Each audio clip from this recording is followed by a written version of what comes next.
Olá, bom dia amigos e amigas aqui do canal Dica de hoje. Hoje é sábado, dia que a gente fala um pouco mais sobre macroeconomia e não tem como não falar hoje da reunião do Copom. O Brasil ficou aí um ano, até mais do que um ano, com a taxa de 13,75% e finalmente nessa reunião de agosto o Copom acabou decidindo reduzir essa taxa e me surpreendeu, reduziu mais do que eu imaginava, reduziu 0,5%, foi para 13,25% ao ano em uma decisão muito dividida, vamos dizer assim. Foi 4-4 e o presidente, que é o Roberto Campos Neto, acabou dando voto de Minerva para cair 0,50, né, para chegar em 13,25.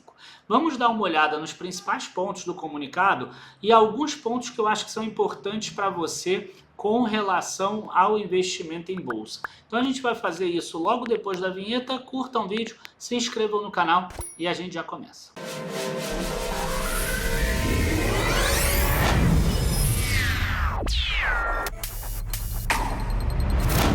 Bom, pessoal, eu estou gravando aqui o vídeo na quinta-feira, por volta de meio-dia, tá? E a gente viu que a bolsa acabou subindo bastante ali na primeira hora, principalmente, a gente viu uma alta forte e depois a gente começa a ver uma queda. Inclusive agora, quando eu estou gravando aqui, a bolsa está com uma queda de 0,06%. E aí as pessoas acabam perguntando assim, mas Daniel, se todo mundo queria queda de juros, se todo mundo dizia que a queda de juros era importante, por que a bolsa agora está caindo, ela não está disparando, por exemplo? O que você precisa entender é que o mercado de renda variável, ele é um mercado de risco. Tá? Então, quando você está comprando qualquer ação, quando você está comprando qualquer título, qualquer fundo imobiliário, qualquer coisa do gênero, você está comprando os riscos que tem nele envolvidos também. Tá? E você, em tese, vai conseguir ganhar mais no longo prazo, e eu falo em tese porque pode dar errado, você vai ter um retorno maior de longo prazo exatamente porque você está aceitando correr esses riscos.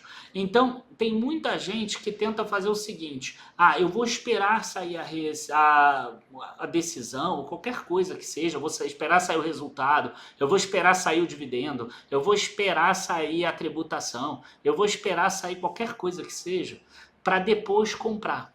Na hora que você faz isso, você já não está mais comprando esse risco. Você já vai estar comprando outros riscos, porque o mercado sempre tem algum risco. Em alguns momentos vai ter mais riscos, em outros momentos vão ter menos riscos. Mas você está sempre comprando os riscos que vão vir para o futuro. Né? E é exatamente essa dosagem de risco e retorno que você tem. A tendência da pessoa é falar assim, eu vou esperar sair o resultado da Selic, porque aí eu vou ter menos risco.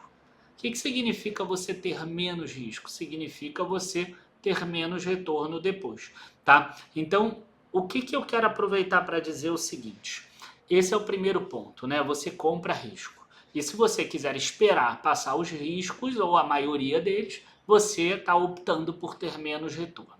Segundo ponto que eu acho que é importante da gente dizer é o seguinte, não existe apenas uma simplificação que tem um fator que vai fazer a bolsa subir ou a bolsa cair. Os juros são importantes? São.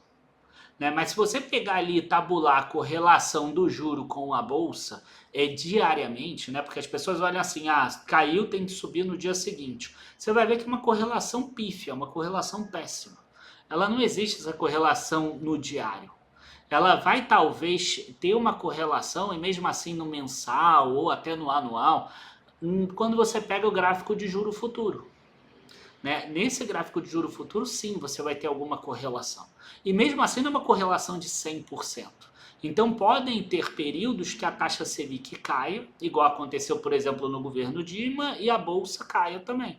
Assim como podem ter períodos que os juros subam, igual aconteceu em alguns períodos de 2003 a 2007, e a bolsa continue subindo, e o dólar continue se desvalorizando frente ao real e etc. Tá? Então você tem vários outros fatores. O que a mídia coloca pra gente? Ela coloca o principal. O principal naquele dia era o Copom. Inclusive teve um outro principal também, que foi o rebaixamento dos Estados Unidos no mesmo dia, na mesma noite inclusive, de AAA pela Fitch Ratings para AA+. Inclusive agora o dólar está subindo pra caramba. Por quê? Porque um rebaixamento dos Estados Unidos traz risco para o mercado global, traz uma saída do mercado emergente e acaba saindo parte do Brasil também. Ah, mas foi no dia do Copom. Você vê, tem uma força para baixo, uma força para cima, por exemplo. E aqui eu estou trazendo dois que eu conheço, que eu sei. Devem ter mais milhares que eu não conheço.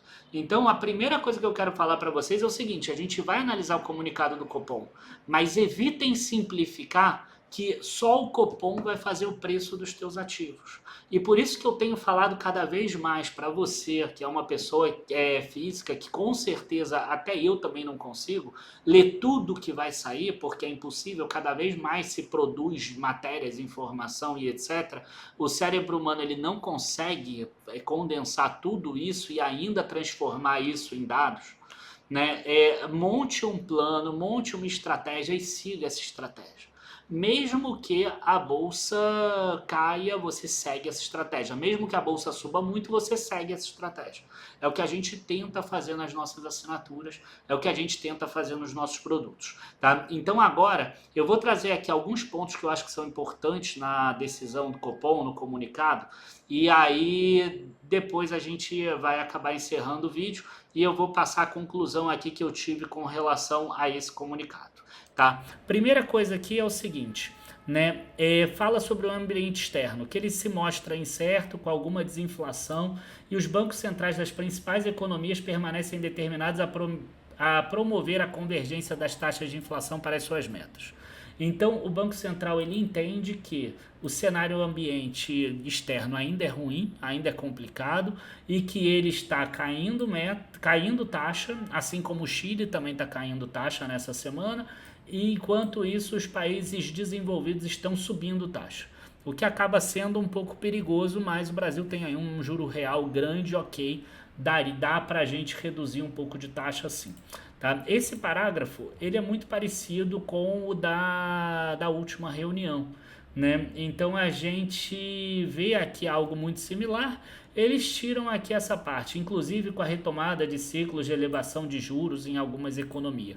Eles só trabalham agora com que eles estão permanecendo determinados a promover a convergência. Segundo ponto que eu acho que é importante da gente trazer é o seguinte: a diferença que existe entre a pesquisa Focus, que é feita pelo mercado, pelas corretoras, pelas gestoras, pelas casas de análise, enfim, no Brasil são 120 no total, que são tabuladas e o Banco Central divulga esse boletim Focus aqui. Se você olhar pelo boletim Focus, a inflação está em 4,8%, 3,89 e 3,5. Quer dizer, arredondando, 4,8, 3,9 e 3,5. É mais ou menos isso que ele traz aqui. Aqui. No mercado, 4,8, 3,9 e 3,5. Agora, o cenário de referência do Copom, ele trabalha com 4,9 em 2023, que é um número parecido com 4,8. 3,4 em 2024, que é 0,5% abaixo, e 3% em 2025, que é 0,5% abaixo também. Tá? Então isso aqui faz diferença e me obriga a ir ver qual é o cenário de referência que o Copom está utilizando. Né? E a gente vê que é um cenário de referência que, na minha visão, é muito ousado. Ele está usando um cenário de referência de 4,75, né, de dólar para real. O Copom, na última semana, por exemplo, a expectativa do mercado estava trabalhando com 4,91. Então a gente tem uma sensibilidade aí bastante grande. Quer dizer, a gente traz bastante para baixo a meta, porque a gente está trabalhando com dólar, que, enfim, eu sou uma pessoa que acredito que dólar sobe, tá? Então eu acredito que esse dólar é irreal. Só para vocês terem uma ideia, na outra reunião lá do 3,75, eles estavam trabalhando com 4,85 e baixaram isso. Tá? Eu não sei se vocês sabem, mas eles trabalham com modelos econométricos. Né? Então, esses modelos econométricos, acaba que você coloca ali as variáveis e eles vão te responder. E esses modelos vão responder, dentro de várias simulações, qual é a inflação esperada dentro daquele cenário. Então você tem vários cenários e esse deve ser o cenário de mediana, né, das questões. Então, à medida que você coloca taxas menores, né, e você coloca input com dólar menor e etc., ele vai te responder inflações menores. Tá? E isso acaba ajudando o mercado. Um terceiro ponto que eu quero aproveitar para colocar aqui é o seguinte, tá? E lembrem que há umas 6 semanas atrás eu fiz um vídeo falando que aquela inflação com meta contínua, né, aquela meta contínua de inflação, ela não seria boa. E a gente vai começar a ver isso aqui. Por quê? Porque eu falei que o Brasil nunca chegaria na meta. Porque quando estivesse chegando perto da meta, iria ter uma queda de juros ou iria ter uma queda maior do que a necessária, né? Então, vamos lá, olha só o que acontece aqui. Considerando os cenários avaliados, o balanço de risco e etc., o Copom decidiu reduzir a taxa de juros para 13,25. Entende que essa decisão é compatível com a estratégia de convergência da inflação para o redor da meta. Essa palavra redor da meta, ela é muito importante. Ele deixa claro aqui que ele não está mais buscando 3%, que era o que eu falei lá no vídeo de 6 semanas atrás. Na hora que você bota uma meta contínua que ela não tem fim, você não precisa chegar no 3% nunca. Você pode trabalhar num range ali entre 3,3 e 4,3, por exemplo. Tá? Tô tirando da minha cabeça, isso não tá aqui no Copom. Mas é mais para vocês entenderem. Então, quer dizer, se em 2024 está em 3,5 a expectativa dele, né, o do Focus está maior, está 3,9, mas se está em 3,5 está ao redor da meta. Então, se não chegar em 2024, não tem problema, a meta é contínua, chega em 2025. Se não chegar em 2025, não tem problema, chega em 2026.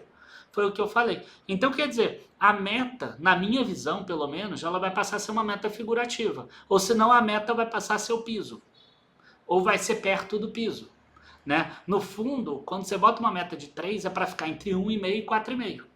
Provavelmente o 3 vai ser entre 2,5 e 4,5, por exemplo. Tá? Então, eu particularmente não gostei da meta contínua, embora seja utilizado no mundo todo. Tem muita coisa que é utilizada no mundo todo e não serve no Brasil. Tá? Então, esse ao redor da meta já me mostra isso. Tá? O Copom ele não está mais buscando a meta, ele está buscando o redor da meta. Isso facilita muito cair a taxa de juros. Tá? Outro ponto aqui, que é o quarto ponto que eu acho que é importante. Tá? Ele chega a falar aqui o seguinte: em se confirmando o cenário esperado, os membros do comitê unanimemente, tá? Essa palavra unanimemente, ela é importantíssima, porque o mercado, ele está com medo agora, porque entraram 2 diretores novos no Banco Central, que são diretores já anunciados por esse governo. No ano que vem entram outros 2, e aí vai trocando, vai tendo essa mudança. E esses 2, né, o mercado fica com medo de 2 pensarem de um jeito e os outros pensarem do outro. E a decisão ela foi muito dividida, foi uma decisão de 5-4. 4 pessoas votaram por uma redução só de 0,25 e 5 pessoas, incluindo o presidente do Banco Central, votaram por uma redução de 0,50. Então, o mercado poderia entender que existe um embate entre eles. Né? Porque os do governo estão votando para cair mais rápido o juro como pressão do governo. Então eles colocam esse unanimemente para mostrar que existe uma coesão entre os diretores do banco. Tá? Na minha visão, essa palavra unanimemente foi bem interessante eles colocarem aqui. Quer dizer, eles não estão divididos para as próximas reuniões. Eles estão unânimes, só que tem um C, né? Em se confirmando o cenário esperado. E o cenário esperado é essa convergência de inflação aqui. 3,4% em 2024, 3% em 2025. Né? É um cenário esperado complexo. Né? Até porque preços administrados para o ano que vem é 4,6% e 3,5% em 2025. E a gasolina a gente sabe que está num preço de paridade menor. Então é um cenário complexo, mas enfim, em se confirmando esse cenário, o que vai acontecer? Vai ter uma redução da mesma magnitude de 0,50 nas próximas reuniões. E ele já coloca nas próximas reuniões. Então, se a gente fizer uma conta, 13,25, ainda tem 3 reuniões esse ano, né? Em setembro vai para 12,75, em outubro vai para 12,25 e em dezembro vai para 11,75. Brasil fecha o ano em 11,75, o que é melhor do que a projeção do Boletim Focus, que era 12. Tá? Mas por que ele coloca isso já aqui, né? Mesma magnitude nas próximas reuniões? Porque o mercado ele tende a ficar otimista. Então ele não quer que o mercado coloque 0,75. É quase como se ele estivesse colocando o melhor cenário dele. O melhor cenário dele é, em se confirmando o cenário esperado, vamos cair 0,5%. E ele abre espaço para que, se não confirmar o cenário, ele possa cair só 0,25%. Tá? E o quinto ponto que eu queria falar aqui é o seguinte, tá? Eu fiquei muito chateado da gente não ver nada, nenhum parágrafo, nada, falando sobre o risco fiscal que existe no Brasil, que foi algo que eu trouxe no relatório dos assinantes. Tá? O Brasil, ele teve um déficit primário muito maior do que o esperado nos primeiros 6 meses, e é o próprio governo, que tinha uma expectativa de ter um déficit esse ano de 1% do PIB, né, alguma coisa em torno de 100 bilhões, ele já subiu isso para 143 bilhões mais ou menos. Então 1,35, 1,40 do PIB mais ou menos. Então, se esse cenário continuar crescendo, ele é um risco importante. E eu acho que era importante isso estar no comunicado, por quê? Porque eu saberia que o Copom está de olho nesse risco. E na hora que ele não escreve isso, é um dos cenários que eu mais tenho medo. Por quê? Porque é um cenário em que você não conhece. É a mesma coisa do Banco Central lá dos Estados Unidos, quando ele falava que a inflação era transitória. Quando você não vê um risco como um risco, é quando você tem mais chance de ter cisnes negros. Tá? Então isso me deixou muito chateado, não ter nada falando sobre a questão fiscal do Brasil, a questão de endividamento do Brasil, que ainda é complexa. A gente viu que teve gastos maiores do que precisava, teve uma arrecadação menor porque caiu o dividendo e caiu o dinheiro de concessões, principalmente, né? Mas também não acho que vai ter privatizações nesse governo, não acho que vai ter novas concessões tão grandes assim. Também a gente já está vendo novas políticas reduzindo o dividendo, então isso vai ser uma constante, né? Então vai precisar ter arrecadação de outras formas, ou vai ter que ter queda de gasto. Queda de gasto a gente já viu que não vai ter, né? Pelo menos não está tendo nenhum indicativo disso. No máximo, quando tem, é um contingenciamento para que não fira a regra de ouro do Brasil, porque senão a punição é até impeachment, né? Mas o que a gente percebe é que ou aumenta imposto, ou senão não vai se resolver dessa forma, tá? E aí esse risco não estar aparecendo no comunicado me deixa, de certa forma, chateado e aumenta para mim esse cenário de risco para o Brasil. Tá? De qualquer forma, na minha visão, né, eu escrevi isso no ano passado. Né? Eu tenho um vídeo aqui falando, quem aí, como é que era o vídeo? Em dezembro do ano passado, você está preparado para a Bolsa a 150 mil pontos? Quando todo mundo falava que o Brasil era horrível. Né? E ainda acredito que a gente vai ter um período de alta, porque a gente deve ver essa queda de juros, isso deve acontecer. Tá? Mas o que eu faço sempre como analista? Eu já sempre começo a antever o que pode ser o próximo cenário. Tá? Então não tome a tua decisão baseada nisso que eu estou falando, porque isso é algo que eu já estou projetando num cenário, talvez para o final do ano que vem. Tá? E aí lá dentro dos relatórios, etc., a gente escreve com muito mais calma, né, com muito mais detalhes, etc., trazendo o que a gente deveria fazer em termos de carteira. Tá? Por enquanto a gente ainda está aí no período de surfar essa alta, mas já com alguma atenção com relação ao possível risco fiscal. Tá? Enfim, pessoal, abraços, bons investimentos para todo mundo. Evitem simplificar, porque investir, né, se você tiver um plano, passa a ser bem simples. Né? Você vai fazer investimentos independentes, por exemplo, do valor, é uma forma de investir. Você vai fazer investimentos baseados nos percentuais, é outra forma de investir. Você vai fazer investimento naquelas ações que ficaram para trás, é outra forma de investir. Você tem um plano. Agora, se você não tiver plano, se você quiser se basear em notícias para tentar adivinhar o que é melhor para você fazer, ou se você quiser se basear em opiniões de youtubers, de analistas, etc., inclusive eu, para resolver, provavelmente você vai fazer muito movimento errado. Né? Então, gente, enfim, cuidem, né? Porque na minha visão a carteira de todo mundo é o futuro da pessoa. Então eu acho que você precisa cuidar bastante da tua carteira, cuidar bastante do futuro de vocês.